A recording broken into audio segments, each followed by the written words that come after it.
Assalamualaikum warahmatullahi wabarakatuh. Perkenalkan, nama saya Muhammad Ibnu Mubarak. Saya angkatan 107 kelompok 3, nomor absen 28. Saya dari rutan kelas 2B Pasangkayu.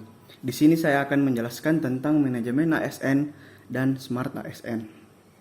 Yang pertama itu manajemen ASN.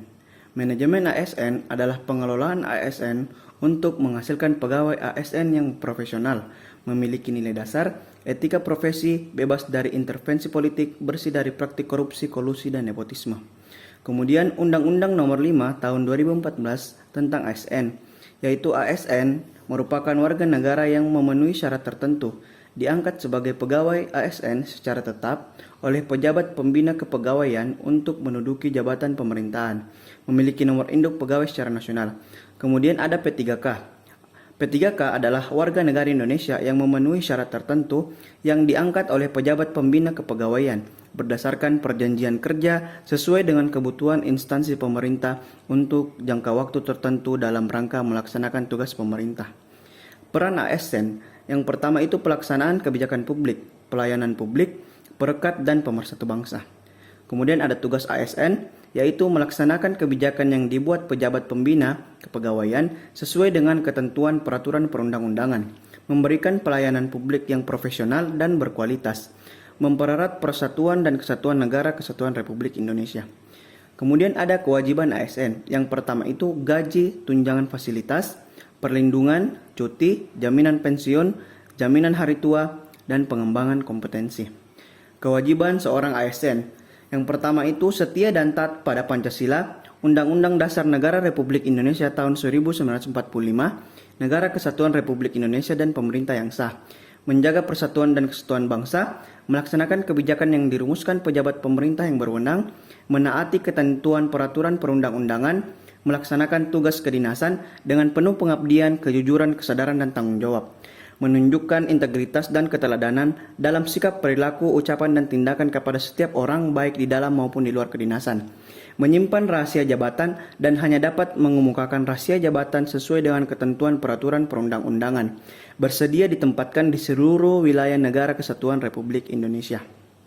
Kemudian kode etik ASN, melaksanakan tugasnya dengan jujur, bertanggung jawab dan berintegritas tinggi, melaksanakan tugasnya dengan cermat dan disiplin, melayani dengan sikap hormat, sopan dan tanpa tekanan, melaksanakan tugasnya sesuai dengan ketentuan peraturan perundang-undangan, melaksanakan tugasnya sesuai dengan perintah atasan atau pejabat, menjaga kerahasiaan yang menyangkut kebijakan negara, menggunakan kekayaan dan barang milik negara secara bertanggung jawab, menjaga agar tidak terjadi konflik kepentingan dalam melaksanakan tugasnya, memberikan informasi secara benar dan tidak menyesatkan kepada pihak lain, tidak menyalahgunakan informasi intern negara, memegang teguh nilai dasar ASN, dan selalu menjaga reputasi integritas ASN, melaksanakan ketentuan peraturan perundang-undangan mengenai disiplin pegawai negeri sipil.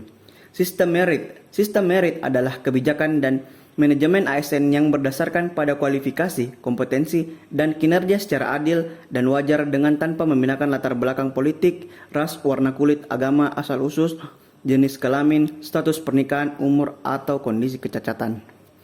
Manajemen PNS, yang pertama penyusunan dan penetapan kebutuhan, kemudian pengadaan, pangkat dan jabatan, pengembangan karir, pola karir, promosi, mutasi, penilaian kerja, penggajian dan tunjangan, penghargaan disiplin, pemberhentian, jaminan pensiun dan hari tua, dan perlindungan. Kemudian kita masuk di materi Smart ASN. Yang pertama yaitu literasi digital yang meliputi media digital, budaya menggunakan digital, media digital aman, kecakapan menggunakan media digital.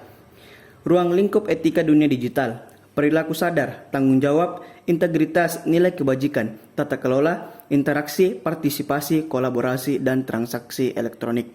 Kemudian kerangka literasi digital, pemahaman nilai-nilai Pancasila dan Bhinneka Tunggal Ika sebagai landasan kecakapan digital dalam kehidupan berbudaya.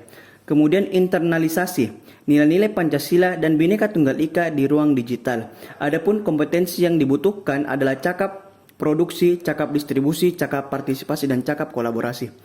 Kemudian ada indikator keamanan digital. Yang pertama pengamanan perangkat digital, pengamanan identitas digital, mewaspadai penipuan digital, memahami rekam jejak digital, dan memahami keamanan digital bagi anak. Kemudian netiquette ruang digital. Yang pertama One-to-one communication adalah komunikasi yang terjadi antara satu individu dengan individu lainnya. Contohnya adalah ketika mengirim email. Kemudian ada one-to-many communication adalah komunikasi yang terjadi antara individu dengan beberapa orang atau kelompok atau sebaliknya. Contohnya adalah media sosial, blog, komunitas, situs web, dan lain-lainnya. Oke, sekian dari saya. Wabillahi taufiq wal hidayah. Wassalamualaikum warahmatullahi wabarakatuh.